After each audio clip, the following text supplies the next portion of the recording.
সকালবেলা একটু টিফিন বানিয়ে নিচ্ছিলাম সিমইয়ের পায়েস আর একটু গোলা রুটি, কারণ বাড়িতে আজকে রিলেটিভস আসার কথা আছে। তো বাড়িতে এসেছিলেন হচ্ছে মামি শাশুড়ি আর মাসি শাশুড়ি। তো তারপরে মামি শাশুড়ি মা এসে গেছেন আর মাসি শাশুড়ি তখনও আসেননি, ছেলের সাথে একটু খেলছিলেন। এই গোলা রুটিটার জন্য আমি কোনো তরকারি করি না, একটু স্যালাড আর সস দিয়েই খাওয়া হয়ে যায়। আজকে তো সারাদিনই পুরো নিরামিষ, তাই নিরামিষ থালি।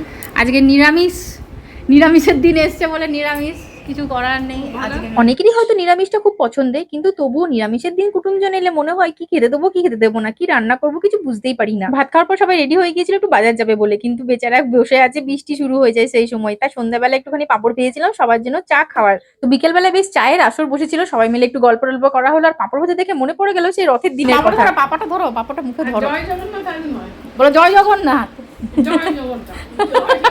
বরমহাশয়ের আবার পাঁপড় ভাজা চাটা পছন্দ হয়নি, তাই মুখটাকে এরকম করে রেখেছে। আর ছেলে জয় জগন্নাথ শুনে হঠাৎ করে ঘুম থেকে উঠে বলতে শুরু করেছে জয় জগন্নাথ। একে তো নিরামিষের দিন, আবার বৃষ্টিও পড়ছিল, তাই বাঙালি ঘরে একটু লুচি না হলে হয়, তাই লুচি আর একটু পনিরের তরকারি করেছিলাম।